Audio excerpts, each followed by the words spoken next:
Assalamualaikum warahmatullahi wabarakatuh. Alhamdulillahi rabbil alamin.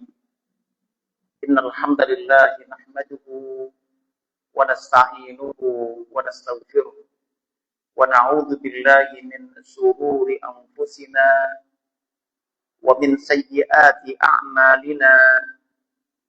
May yahdihillahu fala mudilla lahu wa may yudlil fala hadiya lahu.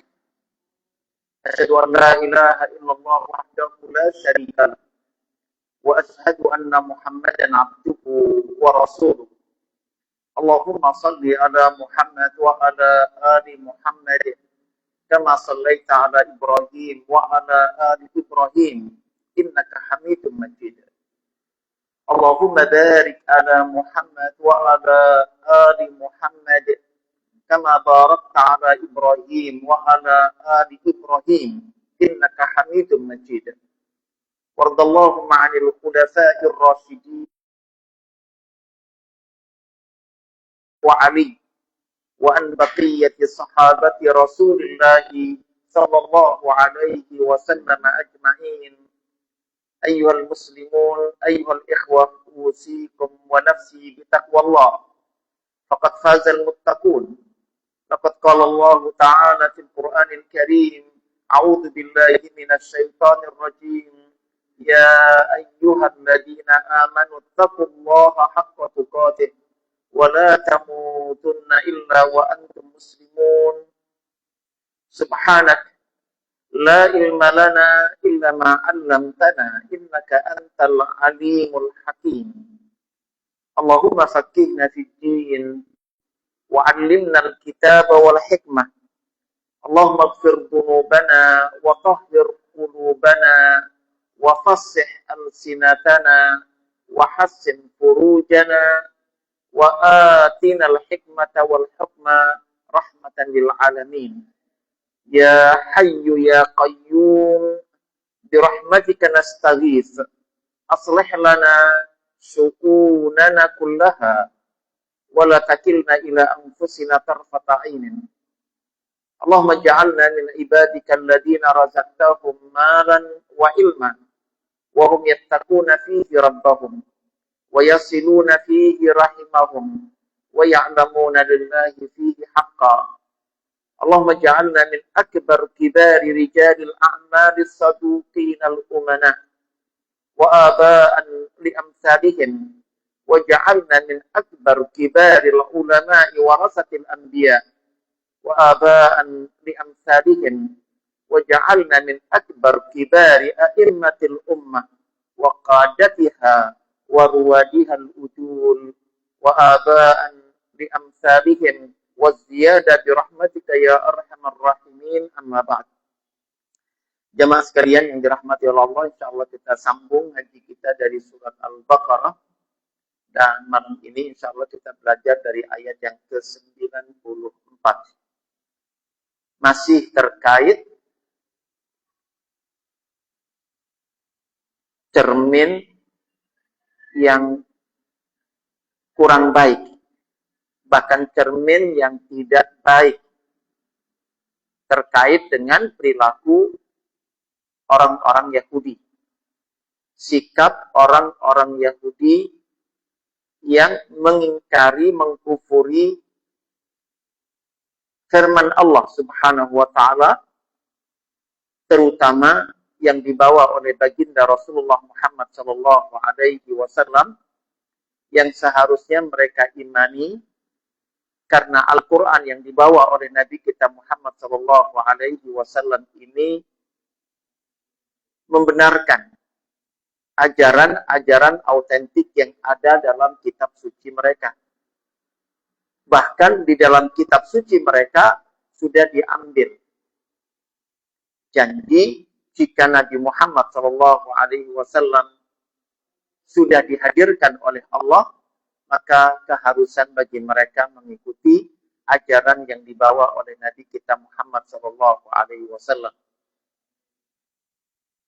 Bukan hanya itu, bahkan dalam beberapa pertemuan yang lalu kita mendapatkan Allah mengungkap betapa pengakuan mereka beriman pada ajaran kitab suci yang dibawa oleh Nabi dan Rasul yang diutus oleh Allah kepada mereka, itu sebagai sekedar kelaiman yang tidak terbukti. Bahkan ada di antara para nabi yang mereka bunuh. Bukan hanya ditolak, bukan hanya tidak diikuti ajarannya, bahkan nabi yang diutus oleh Allah kepada mereka, mereka bunuh. Kita berharap bisa mengambil ibrah, mengambil pelajaran dari ayat ini, dan di antara pesan yang sangat kuat, kita diperintahkan untuk bersungguh-sungguh memprogram kehidupan kita yang pendek ini. Kehidupan kita di dunia dibandingkan dengan umat-umat terdahulu ini paling pendek. Jika Nabi Nuh sebagai Nabi dan Rasul 950 tahun, bukan usia biologis, tetapi menjalankan tugas dakwah mengajarkan agama yang dibawa 950 tahun. Kebayang kira-kira kayak apa? Waktu yang panjang itu menyenangkan atau membosankan?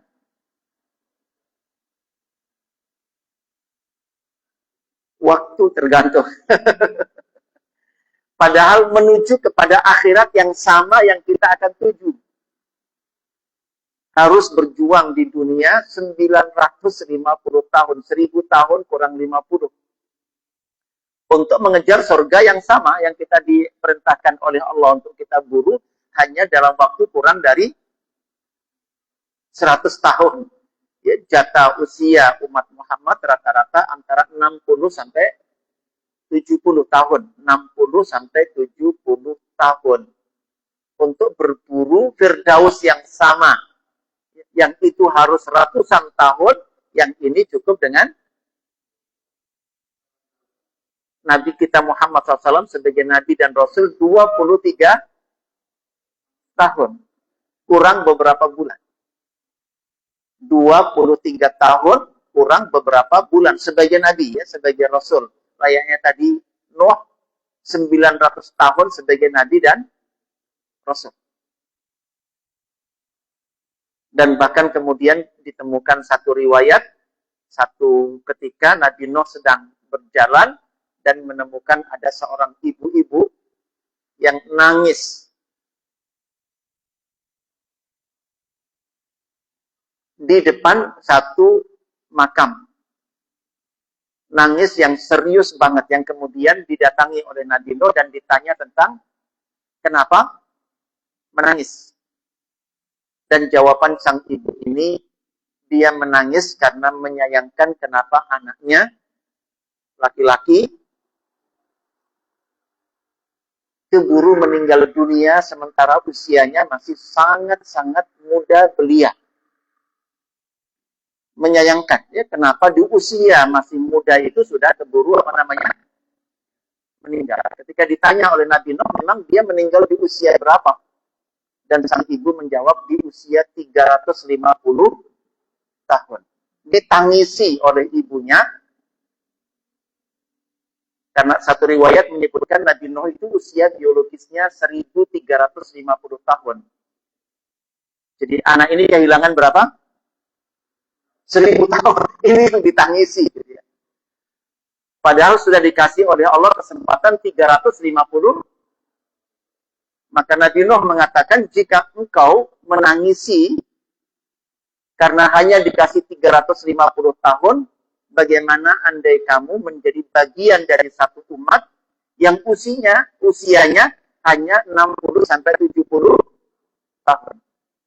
Ketika itulah sang ibu terkejut ketika ditanya itu dan mengatakan, mungkinkah akan ada generasi, ya, Bani Adam ini yang usianya hanya 60-70 tahun. Dan Nabi Nuh menegaskan, iya, dia akan datang.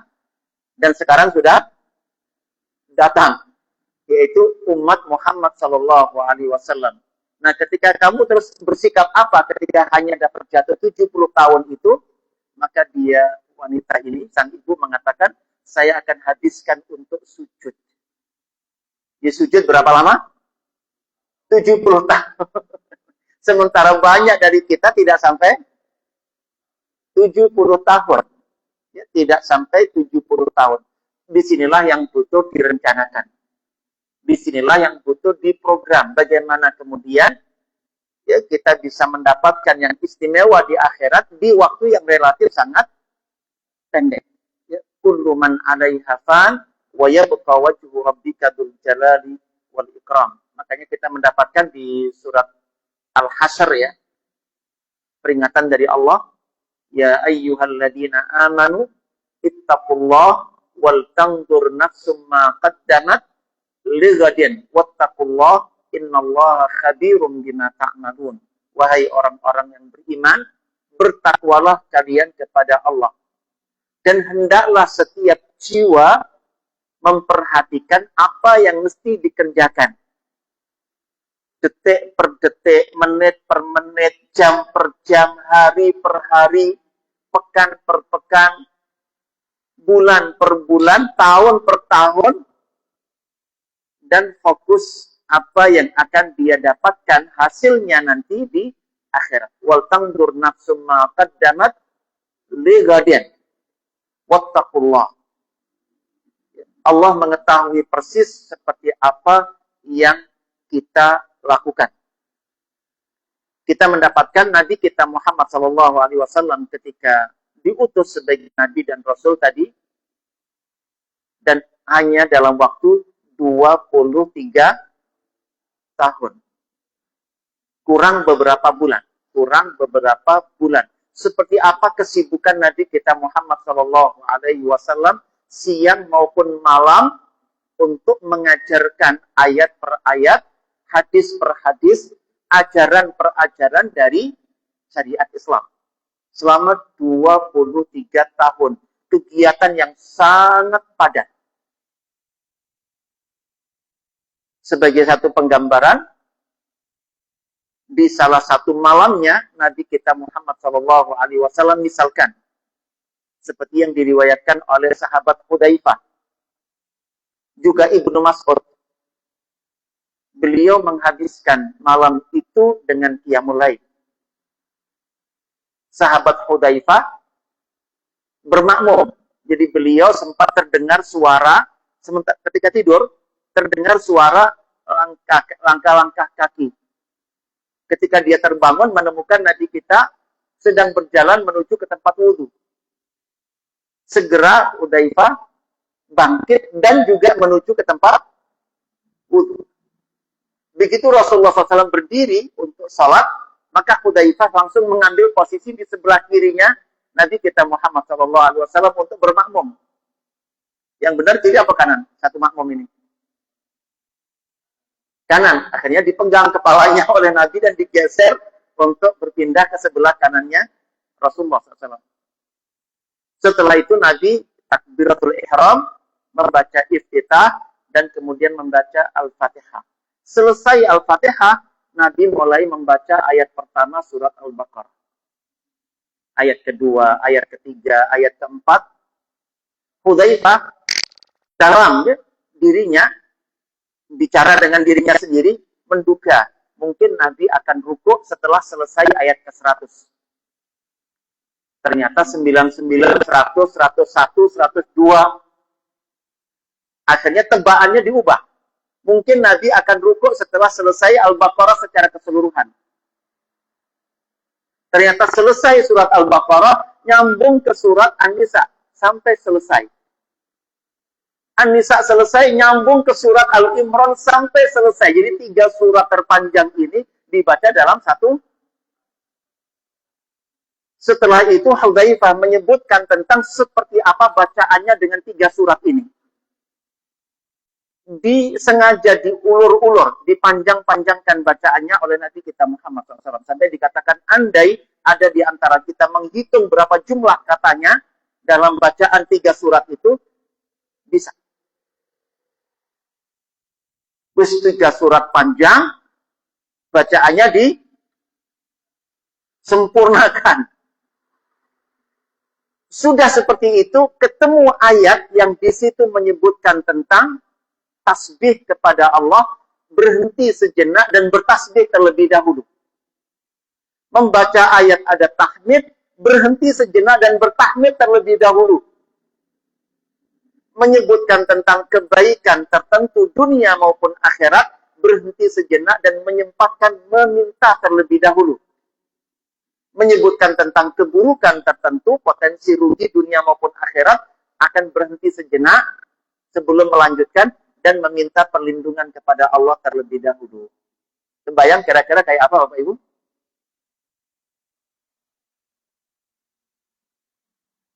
Ini menanam sesuatu untuk dipanen di akhirat. Mengerjakan sesuatu, dan itu imam kita. Itu teladan kita. Sampai Hudzaifah mengatakan, demi Allah, seumur-umur sekali saya berpikiran buruk terhadap Nabi. Yaitu malam itu. Ketika ditanya para sahabat, apa pikiran buruk yang muncul? Ingin tetap bermakmum dengan Nabi, tetapi sambil duduk. Dan membiarkan Nabi sambil apa? Kira-kira jenengan sambil ngikuti nggak? Nabi ngimami, kira-kira ngikutin 3 surat dibaca dengan cara seperti itu, dan merespon setiap kandungan makna yang ada. Yang layak diminta, diminta. Yang layak minta perlindungan, minta perlindungan. Tasbih, tasbih. Tahmid, tahmid. Subhanallah. Di kesempatan yang lain, Nabi menghabiskan 1 malam dengan 1 ayat saja. Di surat Al-Maidah ayat 118. In tu'adzibuhum fa innahum ibaduk wa in taghfir lahum fa innaka antal azizul hakim. Sependek itu dibaca dalam 1 malam, hampir habis 1 malam itu dengan 1 ayat diulang-ulang. In tu'adzibuhum fa innahum ibaduk wa in taghfir lahum fa innaka antal azizul hakim. Diulang sampai jelang waktu subuh. Kalau jenengan ketemu imam, sudah selesai bacaannya, nggak rukuk-rukuk kira-kira. Ini diulang.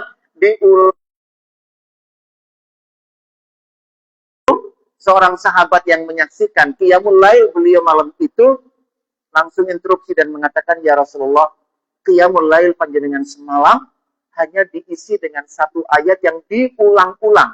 Pada posisi berdiri, bahkan posisi rukuk diulang lagi dibaca itu, dan bahkan pada posisi sujud dibaca lagi. Berulang-ulang sampai menghabiskan waktu 1 malam.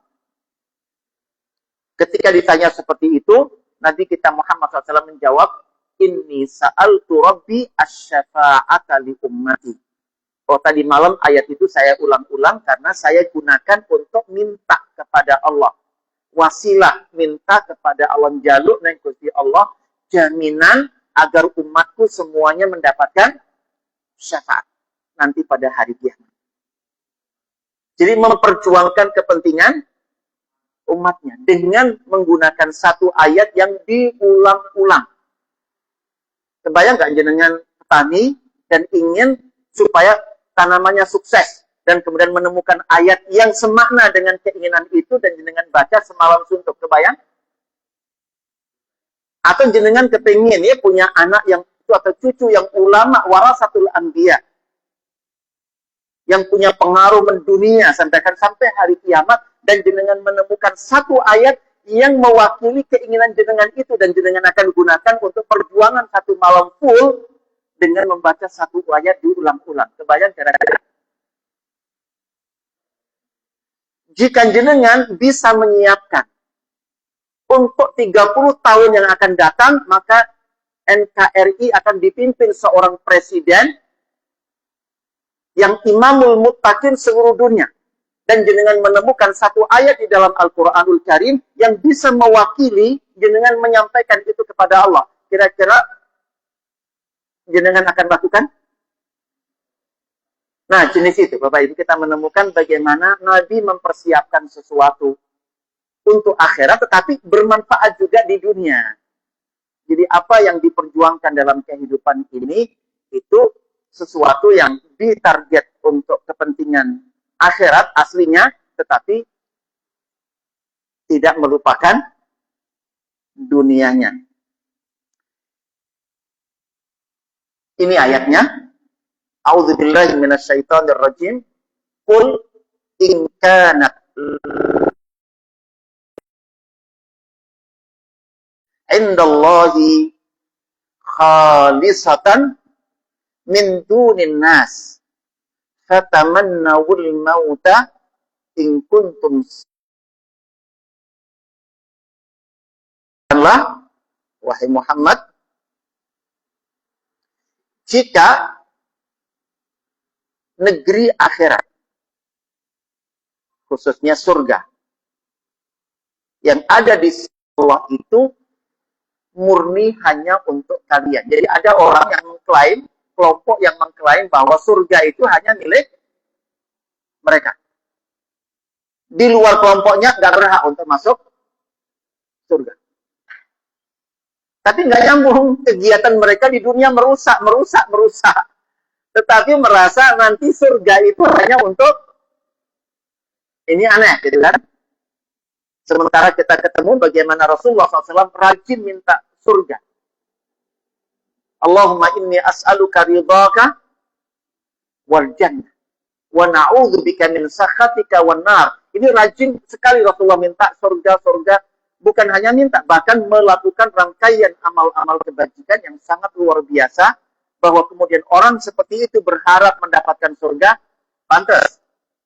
Nah, ini ada kelompok yang kejahatannya tak terhitung ketika di dunia, tetapi berani mengklaim bahwa surga hanya milik mereka. Khalisah, ya, murni, hanya untuk mereka.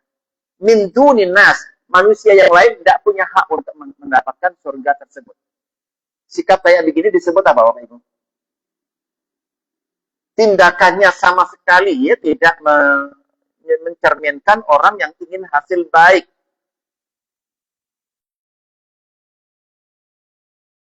Dapatkan surga, bahkan surga hanya untuk mereka. Jadi Allah hanya menciptakan surga untuk mereka. Maka ditantang oleh Allah SWT, fatamannawul mauta. Ya sudah, kalau sudah surga yang paling istimewa itu hanya untuk kalian, cobalah kalian meminta dan berangan-angan segera dimatikan. Jadi nggak usah suwe-suwe di mana, Pak? Di dunia ini, wong ada yang lebih baik, ngapain di sini lama-lama? Panas kepanasan, dingin kedinginan. Sementara ada surga Firdaus yang mala ainun ra'at wala udunun sami'at wala khatara ala qalbi bashar. Kenikmatan di sana sangat luar biasa. Ngapain repot-repot di sini? Berkhayal saja. Ada orang yang baru masuk Islam, ada orang yang baru masuk Islam dan kemudian ketemu momentum perang. Ketemu momentum apa? Perang. Dan bertanya kepada Rasulullah SAW, jika saya ikut perang dan kemudian saya meninggal dunia, apakah saya akan masuk surga? Dijawab oleh Nabi, iya. Begitu dia merasa dapatkan peluang yang sangat luar biasa ini, hanya beberapa biji kurma di tangannya. Dia sedang makan. Dilempar. Kata dia, bakhil, innahala hayatun tawilah. Jika harus ngerampungi makan korma ini, wah celaka betul saya ini, uang ada kesempatan segera masuk surga, lah kok malah dihabiskan untuk apa namanya? Makan korma. Dan subhanallah, dalam perang itu beliau terbunuh. Beliau syahid. Dan ketika selesai perang, ketika para sahabat merawat yang bersangkutan, beliau nanya, apakah dia yang tadi menanyakan kalau dia terbunuh, syahid di perang ini akan masuk surga? Para sahabat mengatakan, betul ya Rasulullah, dia yang bersangkutan. Maka Rasulullah berkomentar, sadaqallah fasaddaqahullah.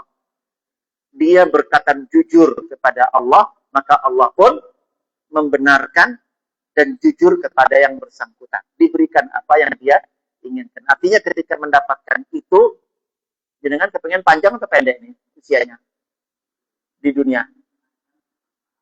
Ah, ya ketika beliau ditanya ya, siapakah manusia yang paling baik itu, beliau mengatakan yang paling panjang usianya, tapi paling baik amalnya. Dan ketika ditanya siapakah manusia yang paling buruk, paling panjang usianya, tapi paling buruk amalnya. Na'udzubillahi min dzalik. Na'udzubillahi min dzalik.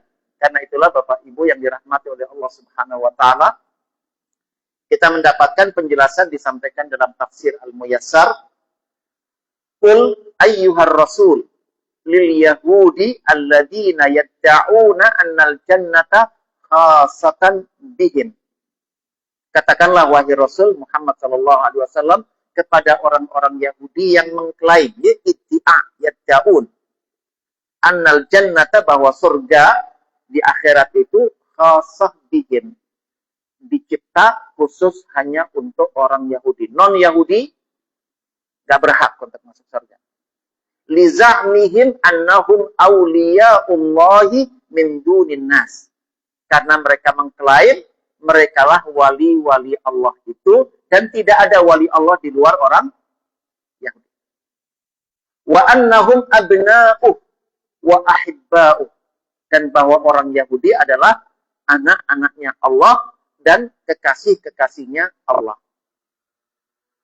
In kana al-amru kadzalik, jika persoalannya seperti itu, ya, fad'u 'alal kadzibin minkum ya ghairikum bil maut. Ya. Maka serukan kepada mereka, berdoalah kalian ya, untuk segera mendapatkan kematian itu. In kuntum sadiqin, jika kalian jujur fi da'wakum hadhihi, ya, dengan kelaiman bahwa surga hanya untuk mereka. Ngapain dicipta sesuatu yang istimewa tinggurke gitu ya. Segera mati saja gitu kan. Jadi sesuatu yang sangat luar biasa disampaikan. Nah, Bapak Ibu, ini yang kita butuh berharap mengambil ibrah dan mengambil pelajaran. Dalam sebuah hadis yang diriwayatkan oleh Imam Ibnu Majah, Al-Ibni Umar annahu qal, dari sahabat Ibnu Umar radhiyallahu anhuma, sesungguhnya beliau telah berkata, kuntu ma'a Rasulillah sallallahu alaihi wasallam, ketika itu saya sedang bersama Rasul. Faja'ahu rajulun, dan ketika itu datang seorang laki-laki minal ansar, dari kalangan sahabat Ansar. Fasallama 'alan nabi. Sahabat Ansar ini begitu datang langsung uluk salam kepada Nabi kita Muhammad sallallahu alaihi wasallam. Tsumma qal, kemudian melanjutkan seusai salamnya berkata, ya Rasulullah, ayyul mu'minina afdal. Wahai Rasul, tolong kabarkan orang yang paling afdol, paling utama dari kalangan orang mukmin itu yang seperti apa? Ayyul mu'minina afdal. Qala ahsanuhum khuluqa. Ya, di antara orang mukmin yang paling utama adalah yang paling bagus akhlaknya. Paling bagus akhlaknya. Dan kita tahu akhlak merupakan puncak bangunan yang dituju oleh syariat Islam. Jadi dakwah Nabi kita Muhammad SAW itu prestasi puncak yang ingin diwujudkan adalah membangun akhlak. Innama bu'istu liutammima makarimal akhlak. Sesungguhnya aku diutus oleh Allah hanyalah untuk menyempurnakan bangunan akhlak. Dan dunia profesional hari ini membenarkan itu. Profesi apapun yang dijalani oleh orang berakhlak pasti sukses. profesi apapun, ketika diamanahkan kepada orang yang akhlaknya paling mulia, tidak akan mengenal gagal. Karena inilah diantara permintaan serius kita kepada Allah. Kita diajarkan di salah satu doa iftitah, agar Allah berkenan mentarbiyah kita, mendidik kita, dan mencapai akhlak terbaik yang tidak ada yang bisa mengantarkan kita mencapai akhlak terbaik ini selain Allah. Pada doa wajjahtu wajhiya lilladzi fataras samawati wal ard hanifa wa ma ana minal musyrikin inna salati wa nusuki wa mahyaya wa mamati lillahi rabbil alamin la syarika lahu wa bidzalika umirtu wa ana minal muslimin Allahumma antal maliku la ilaha illa nafsi wa taraftu bidambi faghfir li dhunubi jami'an innahu la yaghfiru dhunuba illa anta. Nah, setelah itu disebutkan wahdini li ahsanil akhlaq. Andai orang pertama di Jawa Tengah,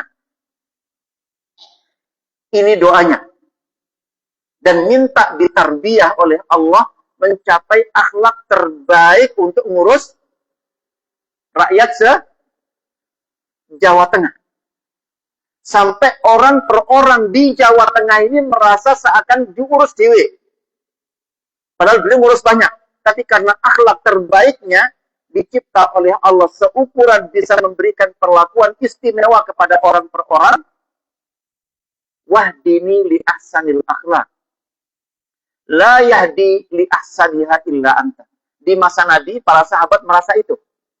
Seakan-akan Nabi mengistimewakan dirinya, padahal Nabi memperlakukan semuanya seperti itu. Artinya kapasitas akhlak Nabi kita Muhammad SAW memungkinkan ngurus banyak orang, tetapi perorangan merasa seakan diurus. Tapi tidak menemukan bahwa Rasulullah mendolimi siapapun di antara umatnya yang beliau urus. Kebayang RI 1 dan doanya seperti itu, kebayang nggak? Wahdini li ahsanil akhlak, di posisi tanggung jawab ngurus 280 juta. Dia ingin di-upgrade oleh Allah akhlaknya, bisa ngurus anak negeri ini. Siapapun mereka, apapun agamanya,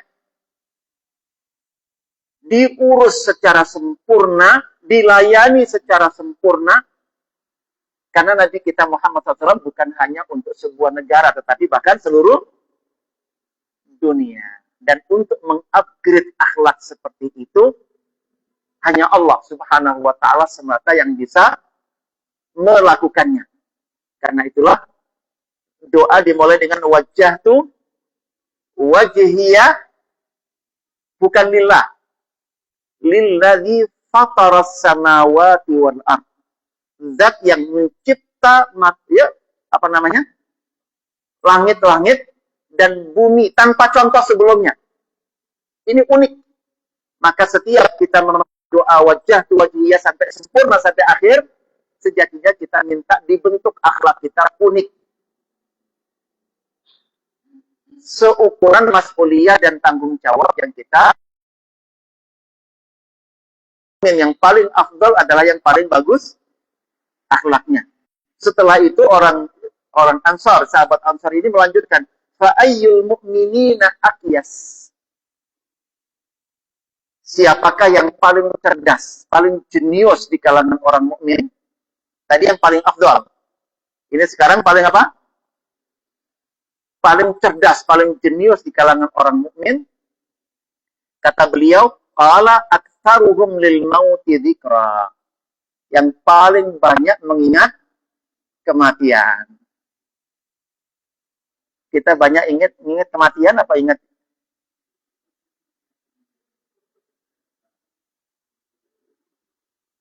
Ya, aktsaruhum lil mauti dzikra wa ahsanuhum lima ba'dahu isti'dadan ulaikal aqyas.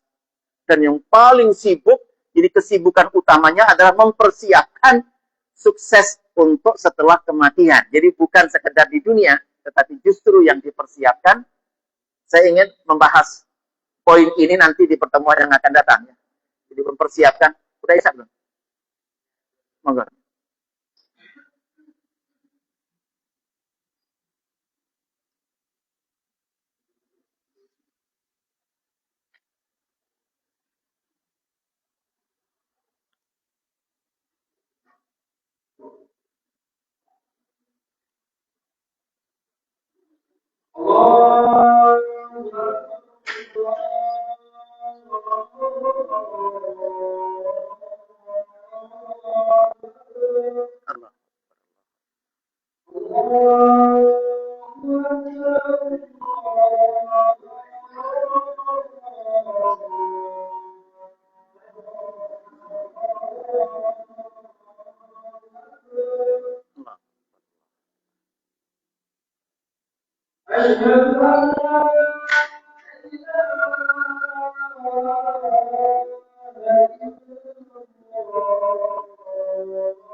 Ya, ketika Rasulullah SAW ditanya siapakah orang mukmin yang paling cerdas, yang paling jenius itu, beliau menyebutkan orang mukmin yang paling banyak mengingat tentang kematian dan mempersiapkan ya, keselamatan, keberuntungan setelah mati. Ya, untuk kepentingan akhirat, ya, paling bersiap, ya, persiapannya total dan digabung ya bahwa kegiatan untuk berburu dunia bagian dari perjuangan untuk berburu di akhirat. Ditegaskan dalam Musnad Imam Ahmad, Rasulullah SAW bersabda, Al-kayyisu man dana nafsahu. Orang yang cerdas itu, orang yang jenius itu adalah dana nafsahu. Dana artinya hasabah, senantiasa melakukan muhasabah, perhitungan kepada diri sendiri. Dan diingatkan oleh sahabat Umar bin Khattab radhiyallahu anhu mengatakan, hasibu anfusakum qabla an tuhasabu. Selalu hisab ya, diri kalian sebelum nanti dihisab di akhirat oleh Allah Ta'ala. Sungguh akan ringan hisab di akhirat nanti bagi mereka yang terbiasa melakukan hisab di dunia. Muhasabah. Al-kayyis man dana nafsahu, senantiasa melakukan hisab kepada dirinya, wa amila lima ba'dal maut, dan melakukan segala sesuatu ya, itu justru untuk keberuntungan setelah mati. Panjenengan dulu ketika memutuskan menikah, alasan yang paling kuat apa? Untuk persiapan mati.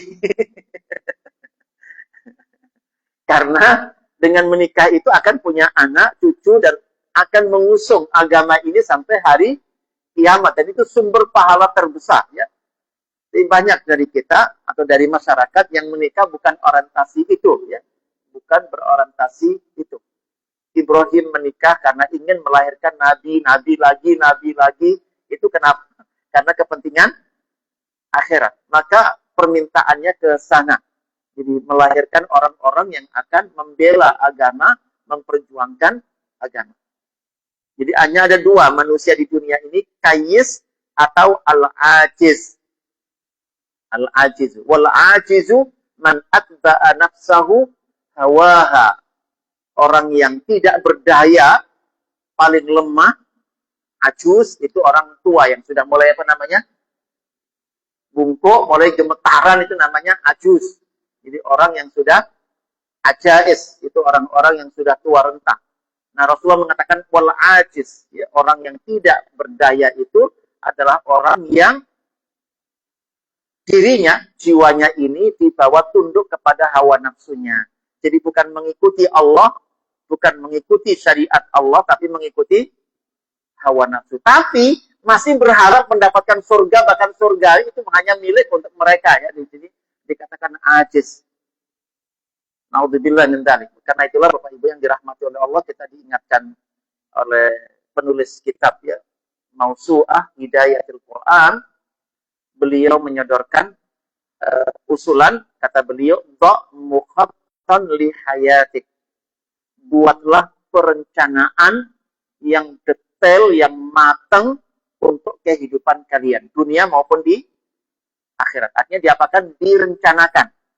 Jadi bukan mengalir ikut arus, tetapi ya, mengikut arus berarti apa?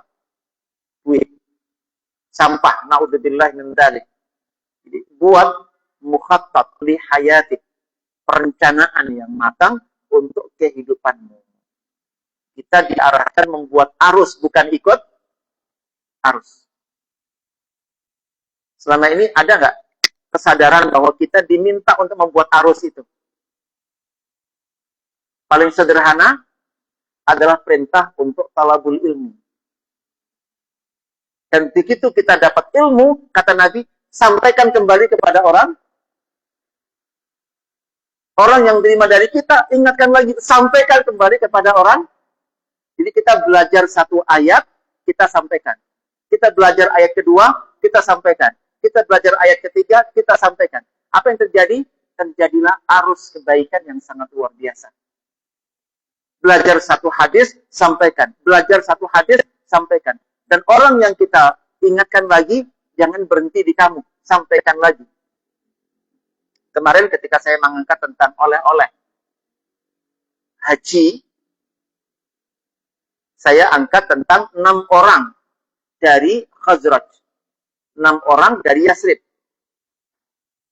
Mereka ke Mekah untuk berhaji. Padahal syariat haji dalam Islam belum turun. Tapi mereka berhaji dengan mengikuti syariat sisa-sisa syariat Nabi Ibrahim. Dari Yathrib berangkat ke kota Mekah untuk berhaji. Nah, subhanallah, sengaja ditemui oleh Nabi. Ada 6 orang muda dari Khazraj. Jadi ke Mekah untuk berhaji di tahun ke-11 kenabian. Nabi belum hijrah ke Madinah. Nanti syariat haji turun di Madinah. Tapi orang-orang sudah duluan melaksanakan ibadah. Nah, ini disambut oleh Nabi dan ditemui di Mina pada malam gelap. Malam tanggal 11, malam tanggal 12, malam tanggal 13. Ditemui mereka dan didakwai untuk masuk Islam. Unik ya. Sudah haji belum Islam. Karena hajinya mengikuti sisa syariat Ibrahim alaihissalam. Nah, mereka berenam langsung masuk Islam. Membuktikan betapa keberangkatan dari Yathrib ke Mekah ini serius untuk ta'abud. Maka ketika menemukan ada yang jauh lebih baik daripada yang diikuti selama ini, langsung masuk Islam. Dan yang menarik, begitu mau pulang, diamanai oleh Nabi. Pulang bukan untuk selesai leha-leha, tetapi justru untuk memulai berjuang, Islamkan anggota keluarga yang lain. Islamkan tetangganya. Islamkan kerabatnya. Dan tolong tahun depan, musim haji berikutnya, datang lagi ke Mekah. Dan ketemu lagi dengan Nabi kita Muhammad SAW di tempat yang sama. Di jam yang sama kurang lebih. Dan subhanallah, tahun ke-12 kenabian, jadi 1 tahun persis.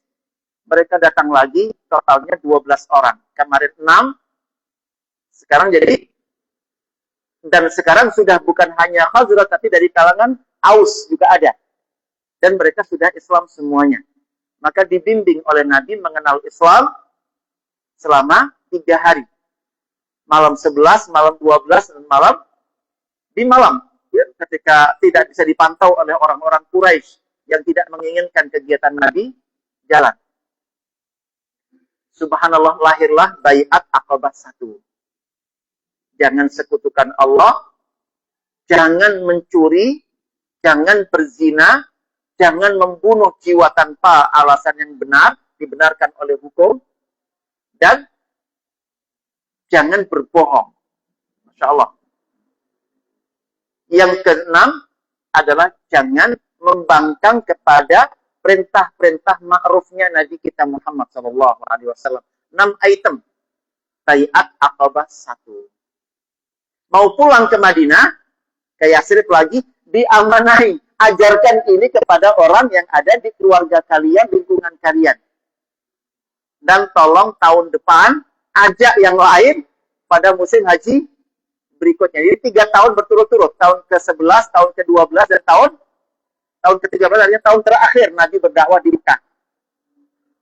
Jelang hijrah beliau ke Madinah. Nah, tahun ke-13, duta dari Yathrib, totalnya 70 orang. Produktif nggak? 6 jadi 12 jadi 70. Dan menyatakan kami siap menyambut hijrahnya Nabi. Kami akan bela Nabi seperti kami membela diri sendiri, membela istri kami, dan membela anak-anak kami. Di sini Nabi mantap sekali ketika hijrah kemana? Ke Madinah, sudah ketemu dengan orang-orang yang bersiap ya untuk membela beliau sedemikian rupa. Ini disebut dengan haji mabrur, Bapak Ibu. Jadi pulang haji, berubah, dan menggerakkan lingkungannya, menggerakkan keluarganya untuk melaksanakan agama Islam dengan cara yang benar, dan mengajak yang lain, mengajak yang lain, mengajak yang lain. Dan ini sesuatu yang sangat luar biasa. Maka butuh perencanaan. Jadi dikatakan, muhattatan li hayatik. Buatlah perencanaan dalam hidupnya. Dan ini nyambung dengan tadi surat Al-Hasyr ayat 18. Wal tandur nafsum ma qaddamat lighadin. Petani yang ingin tanahnya itu produktif, ada perencanaan. Kapan ditanami jagung, kapan ditanami padi, kapan ditanami gandum, kapan ditanami yang lain-lain untuk kehidupan mereka. Harus ada perencanaan. Kalau tidak, kayaknya sekian banyak stasiun televisi siap menghabiskan waktu kita. Sekarang sudah enggak ya, bukan televisi lagi, tapi apa?